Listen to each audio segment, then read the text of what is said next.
Alrighty, welcome everyone. I'm Teeaboo, and I am here for Legend of Vox Machina, Episode 5. Happy Friday. It's Friday. It's not Thursday. Gosh darn it. Happy Friday, everyone. It is morning for me, which is not the normal time that I record. It usually takes me a couple more hours to be awake in the morning, but this morning I woke up early. I think part of that is that I went to bed early, and I think, actually, that's not even true, because I went to bed early, but then I was in bed until like 1, just like awake. But for some reason I woke up earlier. I think honestly it's because the antidepressant is hitting and I'm in the upswing of feeling like a human again, which is really nice. It feels great. I hope it lasts. I really enjoy the way that I feel right now. It's super good. It's letting me put a lot of my focus into the things that I actually want to do as opposed to the normal anxiety and depression that takes over most of my life. So all good things. Lovely. As an aside, the world is fucking crazy right now. I've said this in a couple of places in different times. I hope you're doing okay. Remind yourself to take this reminder to take some deep breaths, move around a little bit, stretch, hydrate, eat something delicious and nutritious, and remember that you got to keep going. You got to keep going, keep moving on, and keep doing what you need to do to make your life work. Just because the world is going up in smoke doesn't mean that every aspect of your being needs to be invested in that. You can step away for a moment and be okay. I believe in you. I love you. Let's watch some Vox Machina. Okay. Comments, spotlight. Well, actually, recap last time. Briarwoods, they're bad. We fought them. That was a thing. They left. Cool. We've got their book. They want their book back. They sent some spooky, scary monsters to get our book while we were under get their book while we were under house arrest. We were held and confined by Jarrett and some other people of the guard, and then some spooky, scary monsters arrived, and we had some really cool fights that were honestly really cool. We're not going to go in depth because it was all in the last video. That's great. And we fought off the monsters, and eventually Jarrett let us leave because he was like, yeah, you know what? These guys actually can do something about this problem. You can leave. Also, Pike decided to go somewhere else and try to fix her Sarin Ray thing, which is interesting because it sets up for some cool stuff in the future that I'm not going to spoil because I can't spoil that. No chance I'm going to spoil that. Comment, spotlight. We're moving on. So on episode 3, which was 2 ago, but is the one that's up, a couple of cool comments. There apparently is now a teleport other type spell called Vortex Warp from Strixhaven. I haven't read through Strixhaven yet, but that's fucking cool. That's interesting. And moving on, to me, it says Dependu Gaming. To me, this felt much better than the previous 2 episodes. The previous 2 felt kind of rushed, and I just didn't get that same slow-burning, long game feel that I usually get from CR, and now it feels more like that. Hell yeah. Sweet. Also, Jeffrey Meehan, at least in the first line, writes, I think a lot of the reason why this episode feels a bit more organic is because we moved on from the prologue/introduction, faux shizzle, and goes on in a very long, very good comment to like, write about all of these cool things that are happening in the show that weren't there in the first couple of episodes, and is just expanding on what I said in the first, in that episode, where I was, like, really happy that we were starting to split things up and, like, move characters around and have these conversations and have these small features just existing in the world, and it's really cool. Great. I'm going to move on from episode 3. There are a couple more great comments, but I am going to continue to move on with them. Okay. Bill DeWitt. Hi again. Bill DeWitt starts off with, I really liked this episode. This is episode 4. The build-up of the monsters was very effective in making them seem scary and powerful. I agree, and the fight itself is excellent. It really feels intense and fast-paced, something that I guess is much harder to get across when you're just playing D&D. I guess. Yeah, a little bit. And the extreme violence at the end feels very accurate to how desperately a party can react when they suddenly regain the advantage after being in a precarious situation. Yes, it's also super Vox Machina-ish, like, just smash all the things, is very much a thing that party goes to when they feel like they can. I think this is the first time I've been truly impressed with how the show has translated something that has a distinctly D&D feel to it onto the screen. I super agree. This comment goes on a lot more and is pretty cool. You've got Vax and Vex feeling like super believable siblings. The concept of Grog's and Pike's friendship doesn't vibe with Bill DeWitt, but that's okay. Vax has a bit of a crush on Keyleth, but that's been subtle enough that it doesn't seem like crazy or anything. And there's some wavering in the comments, some back and forth. But it's a cool comment. There is, however, another paragraph that I want to highlight because I think it's really cool. With that out of the way, I want to talk about D&D a bit. It's super interesting hearing about your plans, strategies, and thoughts about DMing. Part of what makes D&D a fun game is that no two DMs are alike, and so no two games end up feeling the same. Hearing different styles gives me perspective on how I could do things differently, or why I like to do the things the way that I do when I'm the DM. For instance, you talk about wanting to stick fairly closely to the monster manual to ensure its actions are in keeping with what players in the know would expect from it. That's just a level of verisimilitude to some extent, and this is almost the exact opposite to how I approach DMing, as I like to make things as unique as possible, either with pure homebrew, editing stat blocks to near unrecognizability, or giving monsters levels and character classes. I've even gone so far in the past to fully customize a party of 8 or so goblins with semi-rolled random stats, a variety of different weapons and unique actions and items. I feel like it makes it feel more real, like you're actually fighting a party of enemies as opposed to a group of homogenous creatures. It's also more fun to me as a DM, allowing me to be a lot more creative and allowing me to tailor the difficulty more accurately for the party. It also allows me to come up with excuses to use my collection of unusual dice, D24, D30, D60, etc. Obviously, that level of detail isn't something you can really do consistently throughout a campaign without an unrealistic amount of effort, but it can be great for one-shots, for sure. But ultimately, the level of customization you want in sessions is up to the discretion of the individual DM, but obviously with what the players want in mind. The role of the DM is trying to make sure everyone has fun, after all. Yes, indeed. And sometimes people don't know what is fun, and you have to do that for them. I hope your dragon fight went well. It did. It did go well. We had one character death, and one of the party has Revivify, so they revivified the character one round afterward. Didn't even have time to use the, death scene that I had prepped in case they spent more than a couple of rounds being dead. It was our paladin who got knocked down. Got knocked down by was already downed, had a death save, was hit by a claw attack by a dragon, and went down. The dragon was being vicious. It was later into the fight. This dragon was trying to kill party members because it kept seeing party members go down from a breath weapon and come back up, because we've got every character in my party can heal to some extent. We've got an artificer, a wizard who has a bunch of healing potions, and an invisible mage hand because he has telekinetic. Fucking asshole. So busted as a character. He's such bullshit, but it's fine. He's also an Aasimar, so he has touch hands for one use per day for his level of hit points. So literally every character. Then we've got a druid who is our primary healer. Our druid did not prep Healing Word or Cure Wounds for this fight, only prepped Aura Vitality, used it in a round, got knocked out by concentration, used it another round, got knocked down, got brought up, spent the rest of the fight in wild shape. Bring Healing Word, guys. Just bring it. It's important. And of course, we have a Paladin, so everybody can heal to some extent. So this party's really hard to bring down. Everybody went down at some point during the fight. Everybody came back up during the fight. Everybody won. Really cool. And they got their 500,000 gold pieces. What they're going to do with those is a different question. Also, I will just mention that our Artificer, who he's got some shit going on. So he's got tool expertise because he's a level 6 Artificer. He's got tool expertise, and I gave him an all-purpose tool, which gives him proficiency in any tool, any artisan's tool that the tool turns into. So he has expertise in every tool check. But anyway, I had to make a nature check to dissect dragon parts, and I let everybody get in on it. So he had advantage, a nature check, plus 11 because it's intelligence and double proficiency. And then he got D4 from guidance from somebody. Somebody else gave him a different kind, provided a +2 short sword for him to chop away with. So I gave him an additional +2 to the check. And he ended up rolling a 39. Something insane like that. So he got all the dragon parts. He got all of them. He just got all of them. All of the scales, all of the hide, all of the meat, which they're going to cook, which is sweet because they have a tavern. It's going to be great. They're going to brew dragon blood into various drinks, and that's going to be sick, and I love it. He's going to make daggers out of dragon claws and dragon teeth and stuff. It's going to be super cool. I'm so happy with it. And they're going to take the dragon head, get it taxidermied, and frame it on their wall. And it's so cool. They killed a young dragon. Oh, by the way, speaking of your conversation about customization, Build-A-Wit, I agree with that to some extent, but I do fudge things a little bit. I mess with things a little bit. For example, this dragon that they fought used young dragon stats in every way except a couple. It was a young red dragon in its hit points, in its AC, in its attack rolls, in everything, except that I gave it a little bit more fire damage on its bite attack, so it was a little bit scarier.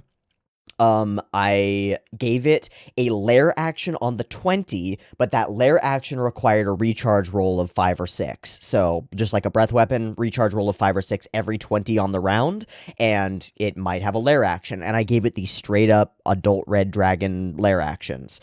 So a tremor that knocks everybody prone, a fireball that bursts up from the ground, and poison gas. Those were the lair actions. I only got to use, I think, 2 lair actions throughout. I did get one off in the first round, round, it was the tremor that knocked everybody prone, and it knocked almost everybody prone, meaning that the dragon could almost immediately get off a full breath weapon on most of the party, which set up the fight to be really tense and really cool, and I'm very happy about that. Similarly, the dragon had a breath weapon. It had its normal young dragon breath weapon because 16d6 is plenty. But I also gave it one legendary action slot. Just one per round, and I allowed it to use its wing attack legendary action, which normally costs 2, as one of those legendary actions if it wanted to. So that gave it tail attack, the wing attack to get itself out of a sticky situation and knock people away and do area of effect damage, and a lot more just like feeling like this dragon is scary because it gets more moves, and that helps balance the action economy significantly. Even so, I had to fudge the hit points on the dragon as they fought it. Characters, Ratty Revenants, please don't watch this. Fuck off. I had to fudge the hit points on the dragon because they would have killed it within a couple rounds and it felt anticlimactic, so I kept it going for a little while so that the fight could go on for a climactic period of time. That's the DM sort of thing. Basically, once it got down to about 25 hit points, I was like, okay, that happened too fast. I'm going to reset it to about half hit points. I gave it about half its hit points back, and essentially they started phase 2 of the fight. Not a huge problem, but it made it a scarier, bigger, better fight. Really good. I also gave the dragon, this only mattered for the first round, but I gave it Frightful Presence on its multi-attack. So before it did a multi-attack, which it didn't even happen the first round because it didn't multi-attack the first round, it used its breath weapon. But on the second round, it used its Frightful Presence. Everybody had to make a wisdom saving throw, and it became really crucial that the paladin had moved away from most of the party in order to strike the dragon somewhere else, because nobody got his aura and nobody did super well on the whiz save. However, we have a bunch of high whiz characters. We got a druid, we got the paladin who's got high wisdom himself, and everybody except the wizard saved, so that was good. The wizard eventually saved on his next try once he broke line of sight, and all was well, and the fight continued. That was the whole deal, man. That was the dragon fight. They fought a dragon. Our artificer popped up mirror image on himself. He's an armorer infiltrator, so he popped up mirror image and just did laps around the entire boss room, just shooting him with his lightning launcher, which was great. Also using his homunculus servant to dive bomb and drop potions. He tried to blind the dragon with a potion of Ice Scratch, which was really smart, but of course the dragon had a high con save, and it just saved. It just saved, sorry. It was a really cool fight, and I'm really excited to see where they go from here. I've got a bunch of cool things prepped. I think that they all think that this is the end of the campaign. Oh, yay, we got 500,000 gold. Nobody's going to notice this. Easy. That's not how this is going to go down. There are multiple parties in play in the city who they know about, and they know are interested in this gold, and they know are tracking the party, and they know are interested in the party, including their patrons, who have some stuff up their sleeves as well, depending on what the party decides to do and how they decide to play things. So there is still plenty more game to be played in my campaign. Anyway, this is all just an aside from Bill DeWitt's comment, and also because I brought up the dragon fight last week and I wanted to give you an update on how that went. Cool. We're going to move on to the last one, which is Bestial Moon, who writes, first off, quoting me, D&D is collaborative storytelling. Each player is in control of a character, and the DM is in control of the reactions to those characters. Through the back and forth between them and filtered through the desires of each character, you create a tapestry of story that weaves in a complicated yet organic way. Gosh, I can speak so good sometimes. Me can words so great. No, pat on back for me, but thank you for quoting that, and then for saying, wonderfully said. This is honestly a great thesis statement for why D&D and TTRPGs in general are so beloved. It's a wonderful and magical form of storytelling you can't get anywhere else. I so strongly agree, and you say I'm definitely stealing this for when I talk to my family about it. I hope you do.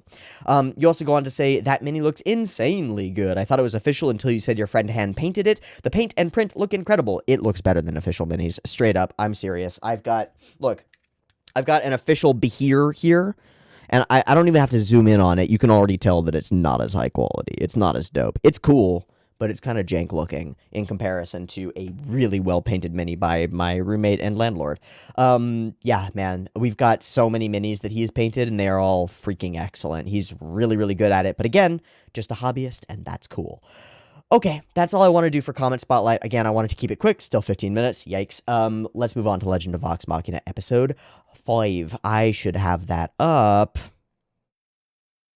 and now I do. No, I don't. I didn't finish downloading it. Okay, guys, give me a time. Give me a moment. Oh boy, that's gonna take a hot minute to download. All right, well, I'm going to talk about a couple other things just while we're here. You can skip this if you want to, I don't mind. First off, hey, guess what? I'm on Instagram now. I'm not promoting it super hard because I don't care that much, but basically, I'm posting fitness content. I am a small boy and not terribly strong, but I'm also pretty fucking strong. You might not be able to know that, but I'm pretty fucking strong.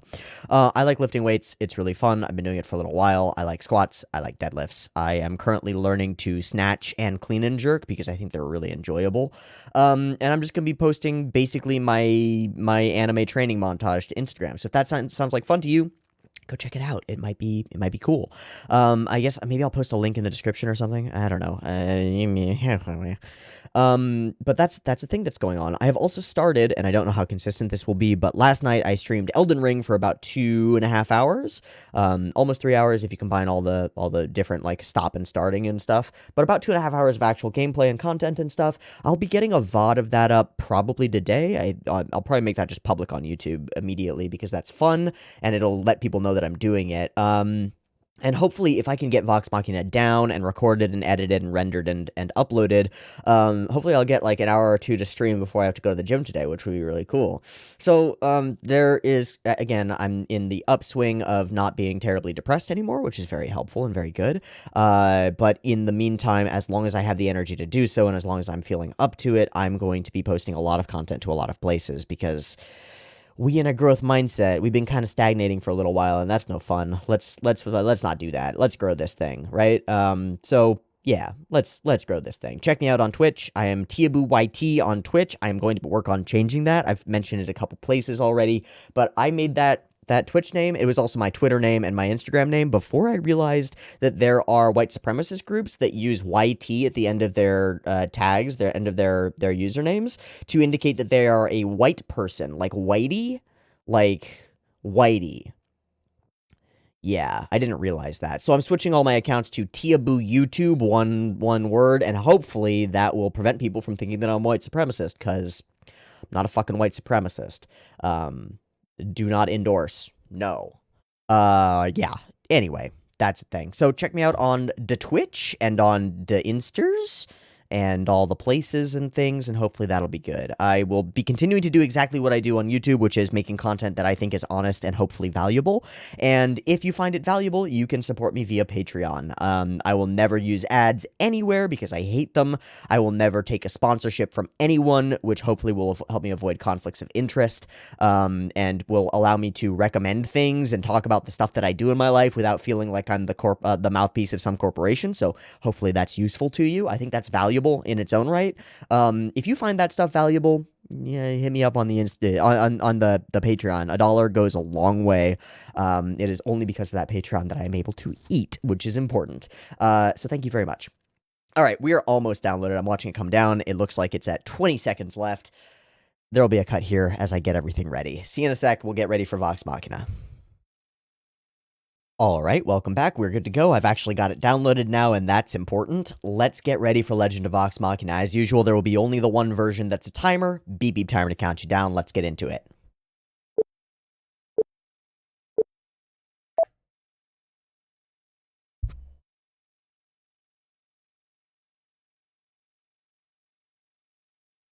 No! Thanks, Matt. Fun cuts. So many Matts. Come on! Bye, Gilmores. Hello, great. Oh, what? Oh. Eyes open, lads. Haha. Huh? Huh? We're pretty fucking far. Let's go. Oh, we're snicking. Are you gonna try to steal the Lance of Dragon killing?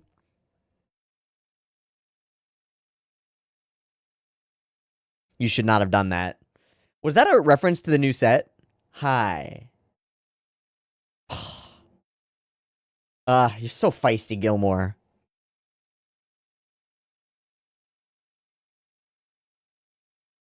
Look at that man. That's a bird.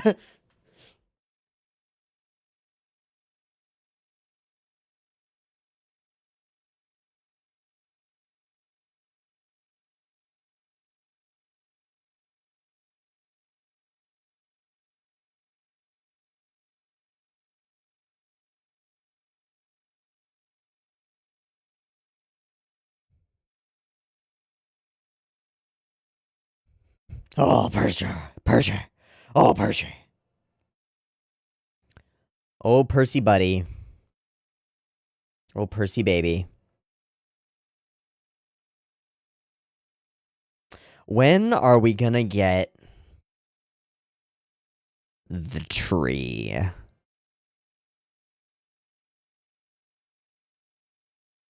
That's my question.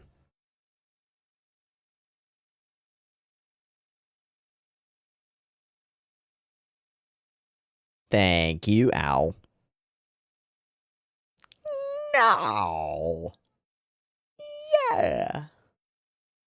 Sure. Yeah. We can't afford the Lance of Dragon killing. Oh, yeah. Ooh, shiny. Ha, yeah, ha, ha. Yep, that'll do.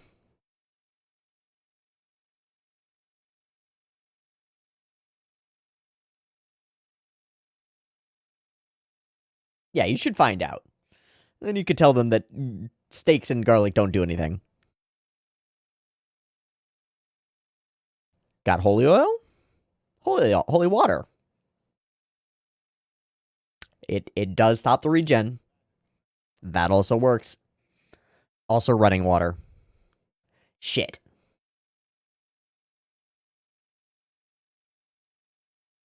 Hmm. Hmm. Eh. You fuck your unseen servants, Gilmore? I mean, why not? What at? Oh, God.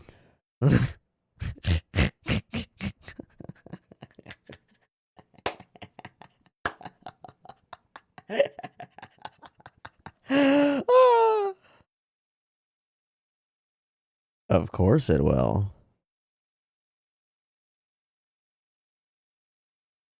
Sure. Sure. Mm-hmm. Aw, we're gonna do a little aw, help you with your finger traps.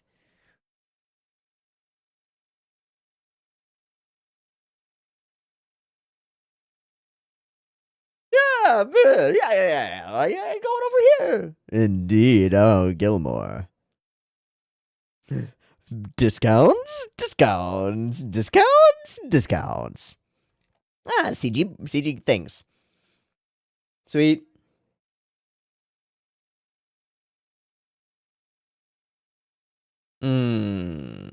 I like that skip. I like that. That tells us everything we need to know. That also didn't look bad, the way they layered the characters in the cart to create three-dimensional. Yeah, that doesn't look bad. That looks good. I'm happy. Offward and onward to the future, to the glory, to the land of Whitestone. Hey, Percy, you seem chipper. Happy to be going home? Uh-huh, on what? Oh, feisty Vex. Feisty. I love Vex. She's like, I love her so much. True? Glorious.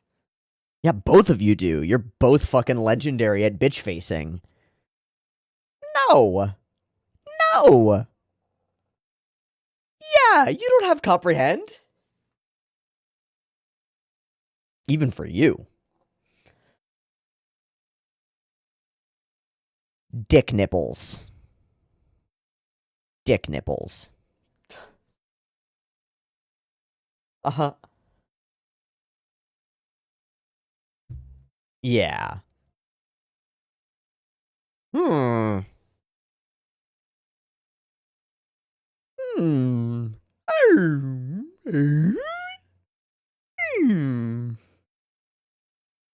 Hmm.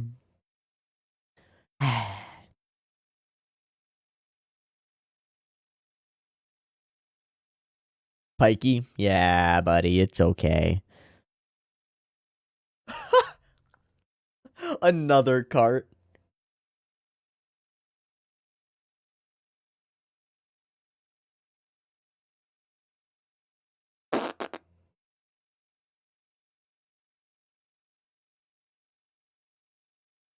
Oh, he's a big kid. Yeah. Yeah. Yeah. Oh, yeah. Yeah. This is pre-addendum. Druids don't have Revivify. This is scary. Off into the wild blue. Are we gonna do the path to Whitestone? The whispered one? Cool whip. Ooh, spooky plants.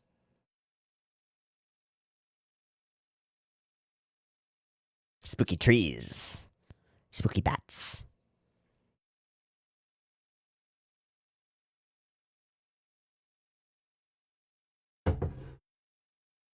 Bruh. Yeah, for sure. Uh-oh.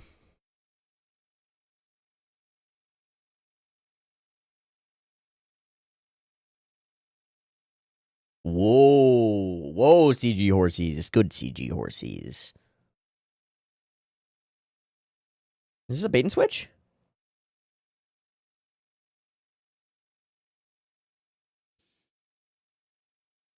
Good tension. It feels like a bait and switch, though.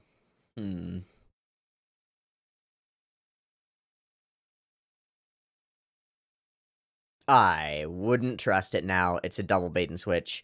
Oh. Oh. Good doggy. Bad doggy. What the fuck are those? Yeah. Are those hellhounds? They're not. They're not. Oh.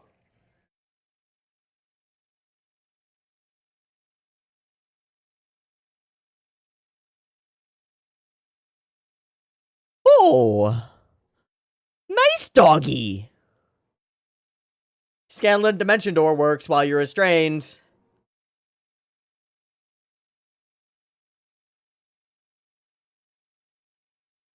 This is fun.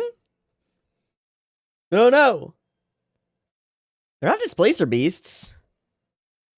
Nice. Very cool. Problem solution. Problem solution. No, spooky beasts.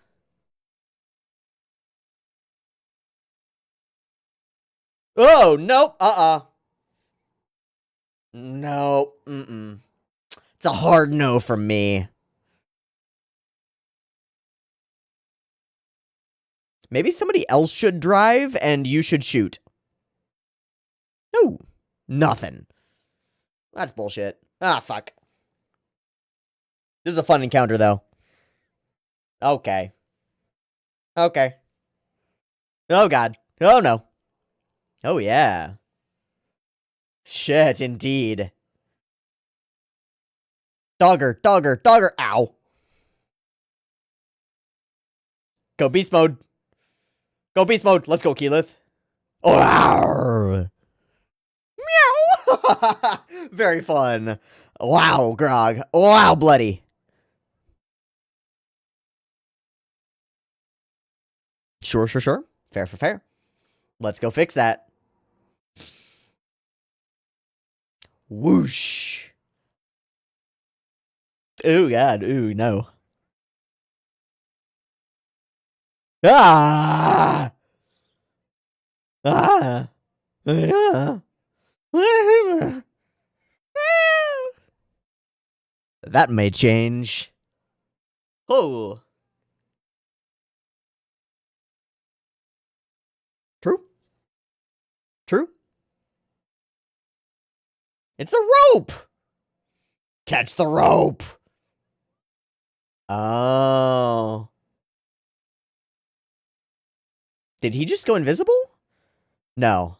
He just flew into fog. Oofa. Afa. Yay. Just barely almost lost the holy water, huh? Tense. Get that boy. Get that gnome. He's gone. The rope. He's fine. Scanlan! He's gonna gloat over this shit. He's gonna be so happy. Oh, you all like me, huh?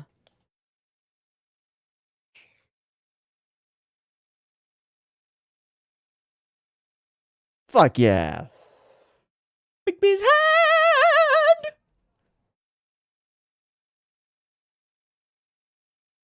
Hot? Is that a... kinda.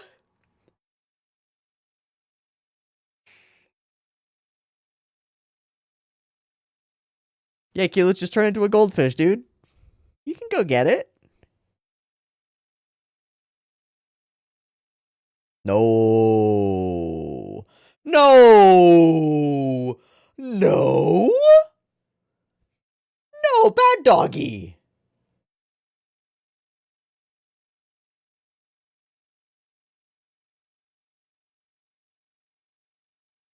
Well, they got their book back.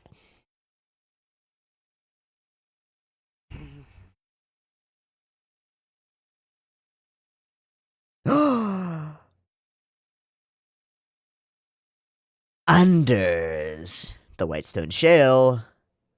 Blah. It sure does. Of course. I like that monster. That's great. Oh, hi, buddy. Oh, well, yep, your dinner. Yeah, your dinner. Hmm.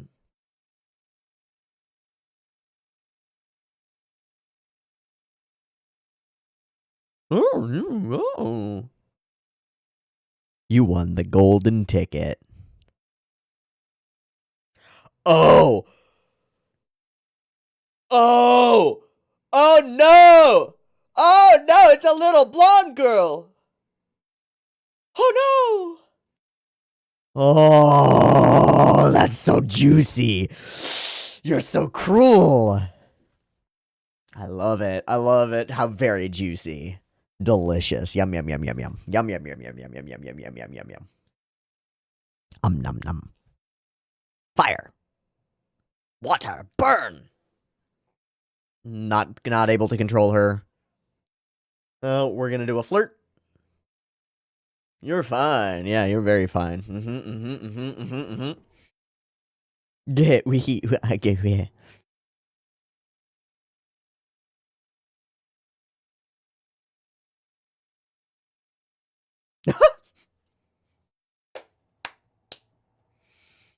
Oh. Ah. Maybe don't.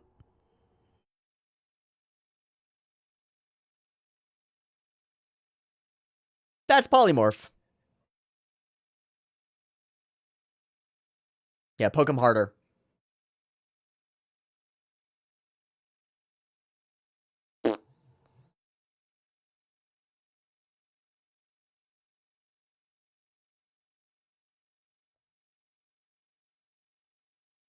What? Alright. I mean, you might as well take him. Yeah. Yeah. Wow. Oh, my guy. Hello, Burb. Evil Burb. Cute talks.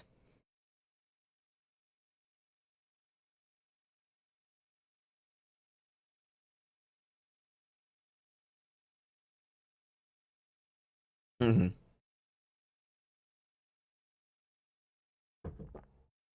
Oof, relatable.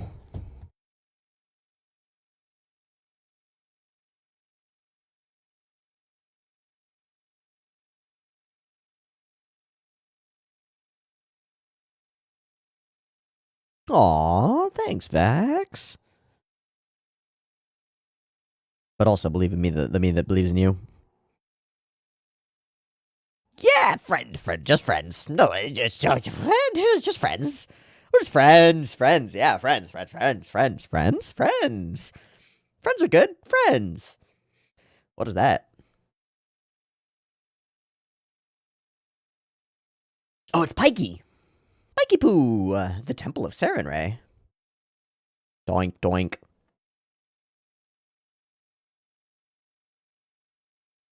That's not Anjali, right?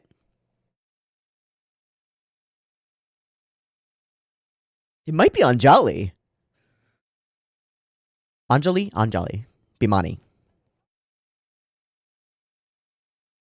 I love how Pike just rolls. Just the words roll out of her face. Blah, blah, blah. Interesting. Oh, Pikey. I'm actually like 300. No. This groovy, like, church camp music. Sweet. Great transition, using the audio to sync those two sections together. That's great.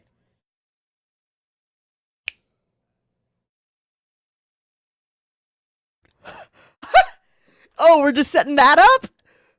Oh, hey, buddy! Hi! It's a Rashasa!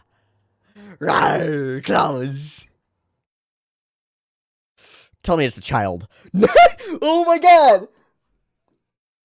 It's the Durgar in the fucking lava. Push.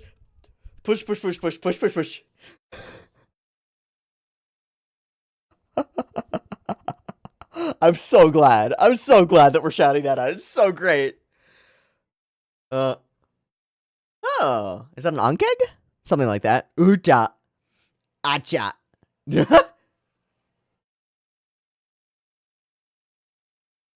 Nice.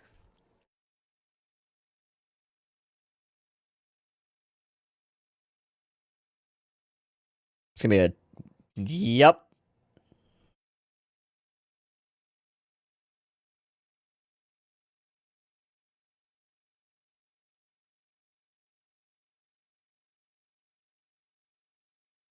Oh.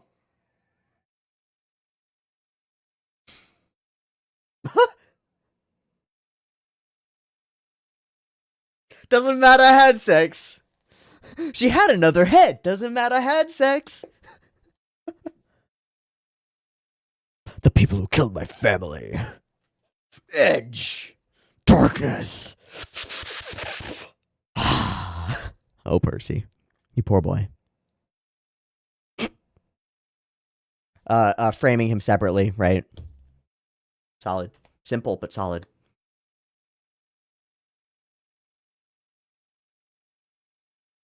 Another side convo. Good shit.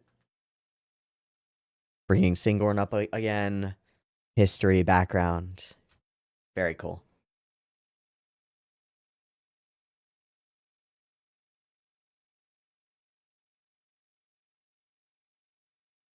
The family that slays together stays together.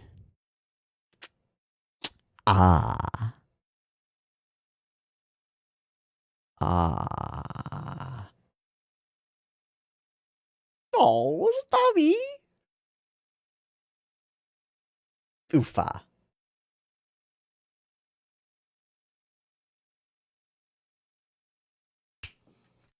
Yes. Worth it. Yeah, still worth it. You can learn from that shit. Fuck yeah, Vax. Let's go. That's a non-depressed mindset, my guy. Good shit. Let's go. Oh, hi, Percival. What you gonna think about? Is there a list? Tell me there's a list. Or are you going to start making it now? Ah! Hello, list. Clickety, clickety, clack. Smoke rises. Oh, what a good setup. What a good setup. What a good setup. No spoilers. What a good setup.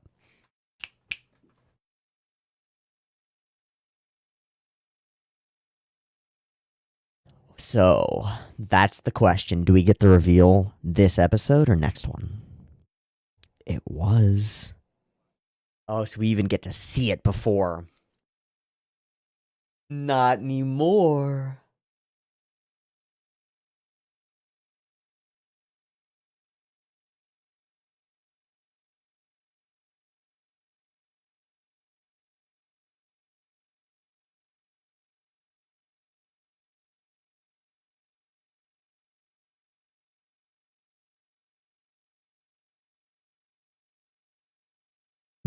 Family.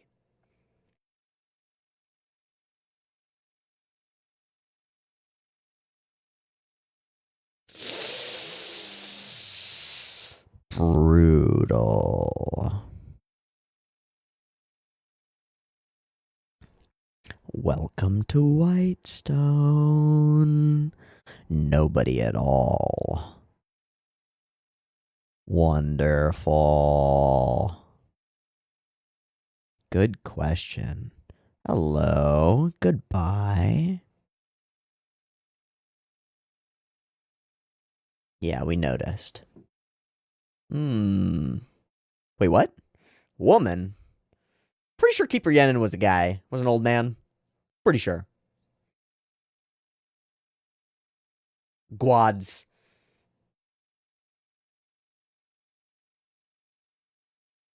That is way faster than I thought it would be. Massive giants. Sundry? Yeah. Yeah.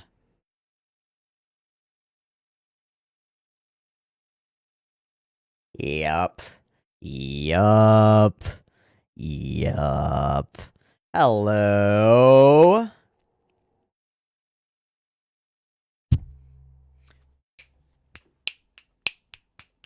Oh, they changed the sound. It's got ropes creaking.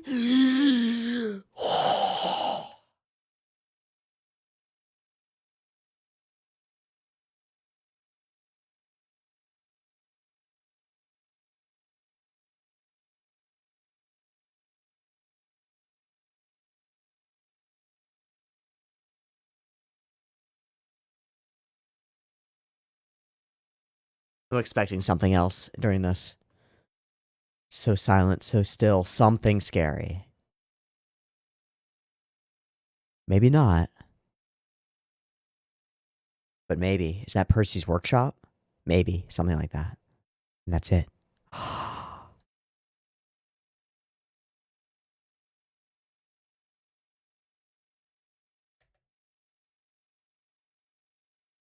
Oh, baby. How very exciting. I like this episode a lot. They continue getting better, guys. They continue being really fucking good. Okay, so this whole running scene is very fun. Sneaking in is very cool. Getting caught by Gilmore is obviously going to happen. Gilmore's cool, though, so it's fine. Wonderful scenes. Wonderful character acting. Wonderful interactions. Keyleth getting her fingers stuck in a finger trap is very fun. We're going to keep moving through the episode because there's more stuff going on. Offward and onward. Hey, look, landscapes look cool. They look cool. I like them. Conversations between Percy and Vex are getting a little bit flirty, but in a different way than they are with Vax and Keyleth, and I like it. A zipper twat. It's a ziggurat. More setup. Cool stuff. Pike and Grog. Oh, this finally sells it for me. Like, hard. This, like, hard sells it, right? Because it's Grog who needs Pike more than Pike needs Grog in most situations. And here we finally, like, we get that. We really get it. I really like these montage landscape sequences. I think they work really effectively for the purposes that they're working for. And they slowly transition us into darkness. Like, as we go through the episode, we go from the light of Iman out into the darkness of the world, and then darker into darkness around Whitestone, and it's wonderful. Spooky, scary things. Holy shit, these monsters are cool. I don't even know what these are supposed to be. Are they hellhounds? What are they? I don't know. They're crazy, though. They're like, honestly, they're like a Matt Mercer custom. I don't remember these being a part of the thing, but they're wonderful and scary. They steal Scanlan, they take the book. The whole chase is very fun. This is the one moment that I think stands out as being, come on, unnecessary, but still fun. Chase and fight and chase. I think, honestly, this is a point where the CG blending works pretty well for me. I don't mind it here. It's not a big CG dragon. It doesn't offend me very much. I'm cool with it. It's fine. The fight itself feels really fun. Grog ripping things in half is classic Grog stuff. Big exploding arrow is awesome. And then, of course, it sets us up for yet another cool circumstance. This just feels like a really cool encounter, and it actually does feel like a D&D encounter. It feels right. Feels like there are turns being taken and moves being made. And, of course, this is a bait and switch. Like, there's no actual tension here. We know that Scanlan's going to be okay, but, of course, it's cool for him to rise in this way anyway, and that's totally fine. But we lose all our shit. Fuck. And the wolf gets up with only its front legs and walks away with the book. Ah! So spooky. I like it a lot. We get to see the Briarwoods at work. I got the book. These people are here for supper. And we see exactly who's here. So we got a dark, long-haired, thin man, a red-headed woman, a larger, like, blondie man who will be Percival, probably. There's a big guy and his daughter, the little girl, and a little boy who will be a little gnome, and of course, a Vex analog. What are the Briarwoods doing? Well, they know who their enemy is, and they're putting up a warning. This is considered by a lot of people to be one of Matt's masterpieces of storytelling and tone setting, and I think it holds true in the show. The introduction to the Sun Tree, and that is the title of the episode when they establish it and when they find it, they arrive in Whitestone, and they discover that everything is dilapidated and run down, and as they pick their way through the city, they find a number of corpses hanging from the Sun Tree, each of them dressed and made up to look like members of the party. Not just a warning, but a pointed one, and a vicious, brutal one. It's incredible. It's terrifying. It simultaneously shows just how far and how much Whitestone has changed, how far the Briarwoods are willing to go to reach what they want, and how cruel and evil they are. It also gives a direct incentive, kind of like we did with the dragon. You know, we had the kids, and the kids were dead, and we're like, fuck, that's fucked up. We gotta go kill these guys, or go kill that dragon. It gives that incentive for our characters to get involved more than they would be otherwise. And it's excellent. This is so creepy spooky, and it sets up our bad guys perfectly. Of course, we know this is bad. We see what's happening. You get all these angles. It's like, that's not even, it's super obvious that this is horrible for these people, but how horrible? Well, that's a little less clear. We all get to sit around. We get some more flirtatious time. We get the scroll. It's a scroll of polymorph, I guess, which is interesting. I assume this is going to be useful for Scanbo stuff. Don't worry about it if you don't know what I'm talking about, but I assume that will be why it's useful. And more chats and stuff. Again, the way we're having these side conversations, these solitary conversations, but then we're getting another layer, which is that characters are interacting with other characters about the conversations that they have on the side. It's really cool. Sarah Ray's Temple is gorgeous. This lady, I feel like, is a voice actress who I recognize, but I don't know. Pike just spilling forth her words is very, very cute and very cool, and in she goes, and we transition into the fire. I also will mention something about this transition here. Yeah. This music that starts up in the background that then becomes the Scanlan song that then ends into the next scene is lovely. I think it's a really great transition. I also really, really, really like this sit around and talk about things conversation thing. Partly because it sets up some stuff that is important for the future, but also partly because we get to see some scenes that are very familiar and it's kind of fan servicey, right? It's a rakshasa, rakshasa. Its thumbs are wrong. That's not how rakshasa work. It should be backwards. It's got normal hands. They did it wrong. Okay, I don't care. Yeah, die Rakshasha. Bye! Oh, and the dagger returning is very cool. Kiki with the Durgar king, who, gets thrown into the lava, and then she tries to be merciful to the Durgar by pushing him with gust of air down into the lava in order to make his death more suitable. And I'm gonna have to skip a full minute or so ahead because, yep, that's the porn, and there's nudity, and I can't do that. And what about you, Percy? What's the worst enemy you've ever fought? It's in front of us. All right, Edge boy, we get it. We understand. It's fine. It works for his character. I don't have a problem with it, but it is a thing. Vex warning Vax about getting attached. Ooh, baby. This is so deep and so good and so multi-layered because Vex has problems with attachments and with love and with loving herself and with loving the world and hasn't figured out her trauma exactly and has effectively been abused by people in power over her, especially men, and has issues with that, but is looking out for her brother, she thinks, but is also hamstringing him and preventing him from pursuing something that's good, right? Like, this is really complex and interesting. Of course, he calls her stubby and brushes it off, but she has her worries, and that's totally fair. Everybody's laughing. We go to sleep. Percy is not laughing. Instead, he is clickety-clicking his gun with a list engraved on each barrel. A list of names, maybe. I think you can infer what's going on here. And a little bit of gun smoke wraps around the pistol. Oh, so sick. Okay, we move along. We describe Whitestone so that we get the shock of seeing what it has become. We are here, and it's horrible. What have they done? What have they done? No, really. What have they done? The paint, the antlers, the glasses, a blue feather, This is not good. This must end now. Ooh. Ooh. What a good scene. Brutal, awful, horrible, horrifying. But what a good scene. Evil in its purest form, right? Evil in its purest form. Absolutely lovely episode of Legend of Vox Machina. I am very glad to have watched this. I am very glad that you've joined me for it. If you've joined me for it, thanks for watching, everybody. I'm going to wrap there. Pretty simple, straightforward episode. Move to a place, find out some things. Lots of conversations. Good shit. Great episode. Good job. Again, nothing crazy that I want to talk about in terms of animation or the way that everything looks. Just a couple things that were really cool, a couple things that were like, meh. I liked the CG dogs. They were cool. And all in all, it was a good episode. Big thumbs up from me. I will see you guys next week for more Legend of Vox Machina. Throw more stuff in the comments. I appreciate it. Early access on Patreon. I appreciate it. Check me out on Instagram. It's there now. See you next time. Peace.